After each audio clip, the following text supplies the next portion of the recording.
If you've been on social media, mainly Twitter and TikTok, and if you're watching this, you clearly have, then you've likely happened upon content highlighting the conflict between native Black Americans and Black American immigrants from Africa and the Caribbean, or Caribbean, however you want to pronounce it.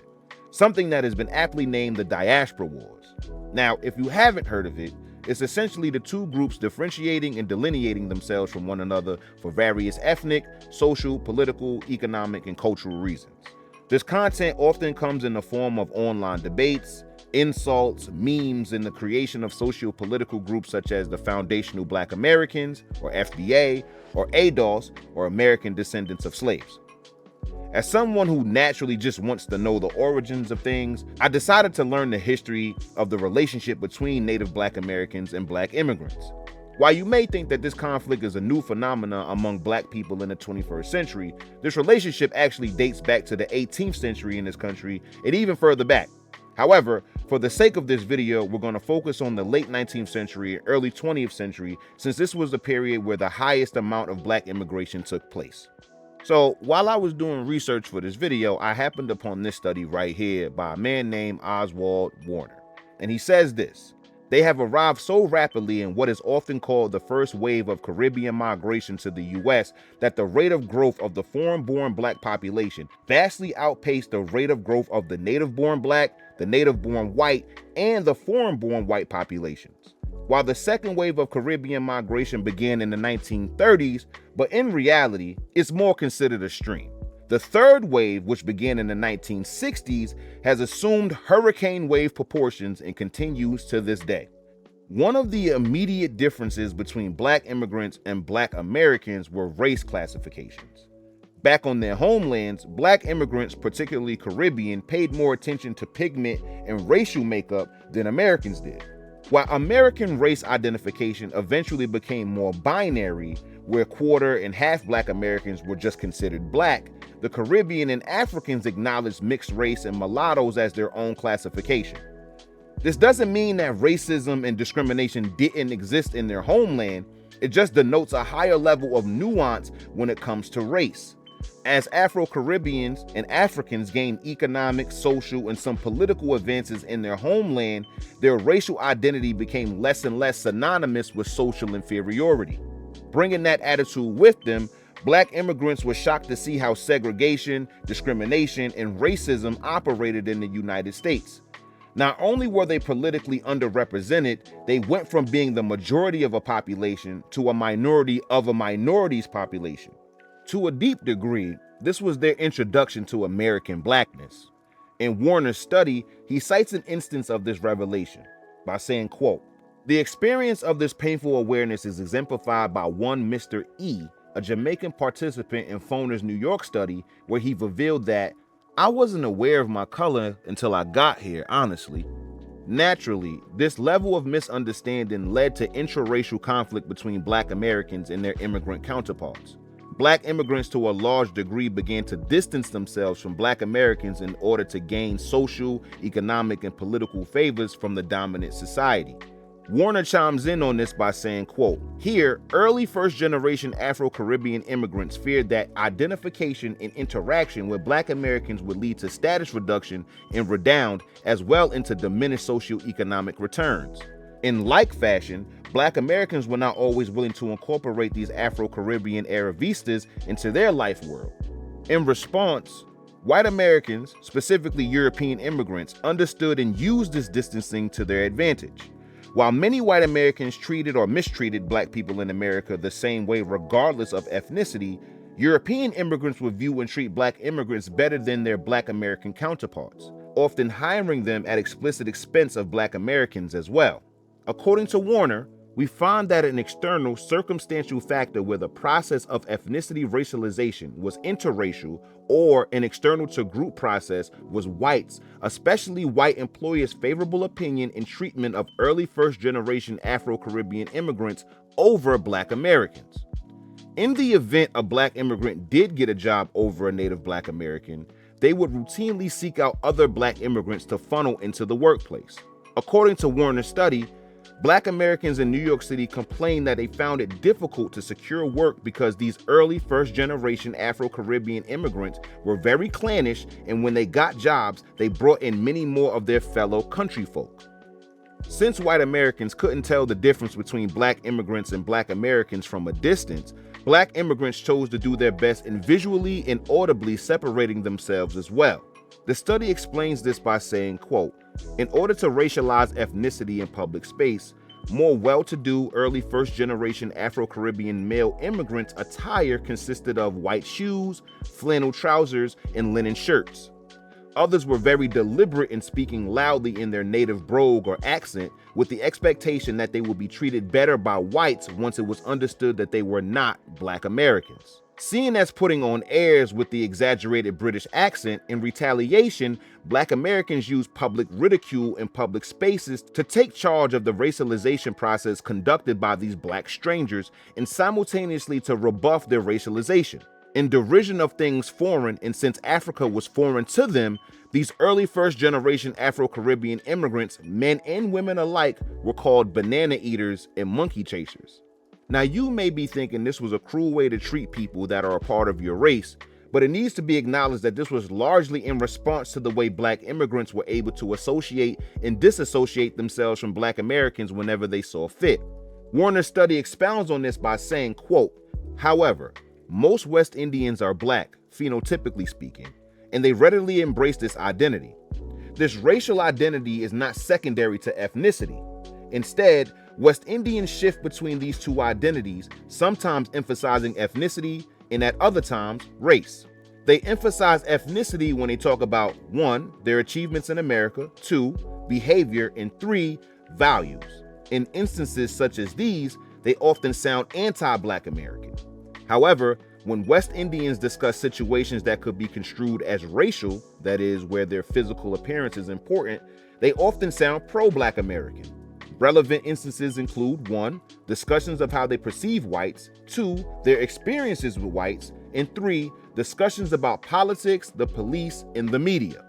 Essentially, black immigrants were able to pick and choose when they wanted to be considered black American when it benefited them. This is similar to how European immigrants treated native-born white Americans as well. When it benefited them, they would identify as Italian, German, Irish, or Jewish. When it came to benefiting from political, economical, and social white privilege, they would identify as white American. Overall, however, white Americans largely view black Americans and black immigrants the same. In Royce Simon Bryce Laporte's study, he says, quote, "The white landlord, the white shopkeeper, and the white boss will also tell them of their moral superiority over the American black and the distinctiveness of their accent, and, if British, the grammatical correctness of their English or American, leaving them to believe that they are recipients of exceptional favors when in fact they are being exploited no less than the black Americans." In 1931, black American historian and creator of Black History Week, and then later Black History Month, Carter G. Woodson, spoke to the fact that black immigrants didn't view themselves as inferior to white people. In fact, they viewed white Americans as unpolished, crude, lacking in culture and manners, and not to be taken seriously at the social level. This is evidenced by several key political figures that come out of the West Indies during the late 19th and early 20th centuries. One thing that I found during my research for this video was historically, black immigrants leaned left politically. And not only that, they were largely socialists and communists. Hubert Harrison, who was dubbed the father of Harlem radicalism by A. Philip Randolph, was from St. Croix. W.A. Domingo was another notable socialist during the early 20th century and was born in Jamaica. Communist and founder of the African Blood Brotherhood, Cyril Briggs, was born in Nevis. Author Joel Augustus Rogers wrote books combating the notion of black inferiority, was from Jamaica as well. Famous activist Stokely Carmichael was born in Trinidad. The first black woman to be elected into Congress, Shirley Chisholm, or Shirley Anita St. Hill, was born in Brooklyn, but to Barbadian and Guyanese parents. She even went to school in Barbados as a kid. Of course, we cannot forget the notable Pan-Africanist Marcus Garvey coming out of Jamaica. However, according to the Brookings Institution, 30% of black immigrant men voted for Donald Trump in 2020 versus 11% for black American men. Now, it's no secret that black immigrants tend to outperform native black Americans economically. According to the latest data, black immigrants have 30% higher median income, 10% higher employment rates, and 10% lower poverty rates than native black Americans. This is true for educational attainment as well. Almost a third, 31%, of black immigrants over the age of 25 have earned a bachelor's degree or higher, compared to only 18% of native black Americans. Almost half, 41%, of black Ivy League students are black immigrants, despite being only 10% of the overall black population. In 1997, almost 20% of all adult African immigrants in the United States held a graduate's degree, compared to 8.1% of adult whites and 3.8% of adult blacks in the United States, respectively. These stats have been true for about a century now. In Warner's study, he states, quote, by 1930, 40% of MDs in Who's Who in colored America were West Indians, while West Indians accounted for between only 1.2 and 1.5% of the population. Reed also estimates that in New York City, as much as 1/3 of the Negro professional population, particularly physicians, dentists, and lawyers, is foreign-born. Very soon, these successful early first-generation Afro-Caribbean immigrants came to be known as Black Jews. Now, if you ask me, this is the heart of the issue: economics. Marcus Garvey spoke on the Jamaican worker by saying this, quote, the Jamaican is a splendid worker when he is taught to work, but he is lazy whenever he is left entirely by himself. If you want to see the Jamaican work and make good, see him abroad. See him in Cuba, in Central America, in the United States. You will ask, what is the difference? The difference is this: in Jamaica, he is not taught to work. There is no standard of labor. He works as he feels, and he gets nowhere. When he gets abroad, he finds a labor standard already there. If he wants to work, he falls in with the labor standard, and he gets the pay of that standard, and he is always successful. This is why the Jamaican abroad can send support for his relatives at home. I quote Garvey because he speaks to what we've known about immigrants overall. Their productivity may be lower on their homelands, but due to the American culture of upward mobility, capitalism, and all of the rights, freedoms, and privileges that come with it, immigrants come to this country and become overachievers. You compound this with black immigrants not having the centuries-long history with American racism and discrimination, that there isn't any inherent inferiority complex or racial chip on their shoulder that impedes on their ability to succeed. All of this would naturally result in black immigrants looking at native black Americans and questioning why they haven't succeeded in the same ways per capita. On the other hand, black Americans fought tooth and nail for every right, freedom, or privilege they've gained in this country. While some infrastructure was in place, black Americans built their own roads, homes, schools, businesses, and towns brick by brick. They gained the right to vote by literally killing and dying for that right. Their economic, political, and social gains came off the back of being treated as literal livestock and pushing through a litany of deliberate setbacks from their own government. All of this was gained, not with the help of the dominant society, but in spite of it doing everything it could to stop them. This did breed an inherent inferiority complex, racial chips on shoulders, and a tumultuous racial relationship between whites and blacks that have permeated to this day. So, if you're asking President Hotep what he thinks the problem and the solutions are, let me break it down. You remember when you went over your rich or better off cousin's house as a kid? They always had the latest video games, toys, clothes, and sneakers. You were always on your best behavior while your cousin seemingly took his lifestyle for granted. You clean up after yourself, use your best manners, and contribute to the functions of the household, while your cousin would leave dishes in the sink, leave their room unclean, and bucked against the rules of the house. If your aunt or uncle ever saw the difference in your behaviors, they'd say things like, "You need to be more like your cousin," or "Why can't you be as helpful or respectful as your cousin?" Sometimes this would even result in you gaining opportunities over your cousin. There may even be some level of resentment they have for you because of this preferential treatment. Then when you confront your cousin about it, they tell you all of the terrible things their parents have done, how difficult it is to live under their rule, and how you, being a guest, get special treatment from them whenever you visit. While you have more context and information, you still look at your cousin as a spoiled kid who simply just doesn't know how good they have it. This is what it's like for black Americans and black immigrants. There's a fundamental disconnect with the way they view the country they are both in.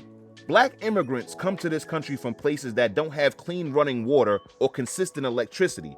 see all of the amenities and opportunity America has to offer and do everything they can to move up the socio-economic ladder as quickly as possible, using their increasing population size to their advantage. They go after higher paying professions, they emphasize cultural cohesion, family, and using the American system to advance themselves in every way that they can. While this is clearly true for Black Americans as well, Black immigrants achieve this at higher rates per capita. This allows for Black immigrants to have a sense of cultural superiority over Black Americans. My solution to this disconnect is pretty simple. First, Black Americans must focus on raising the cultural, economic, social, and political standards that they have for themselves.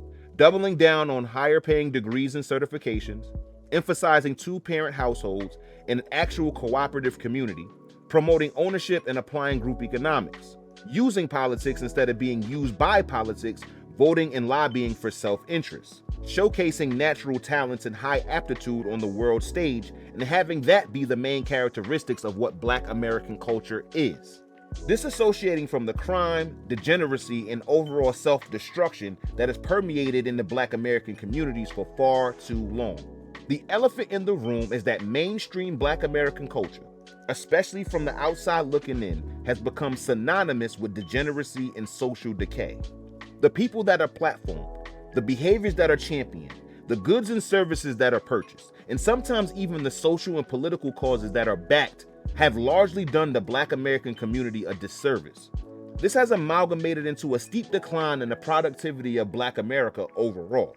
From where I'm sitting, this is what has been at the heart of the diaspora war since the very beginning, and the history backs this up. At one point, Black immigrants traveled here to attend Black American institutions like Howard University to further their studies.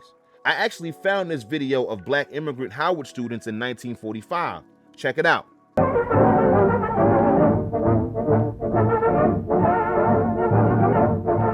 Our good neighbor policy is further solidified by the influx of foreign students to Howard University.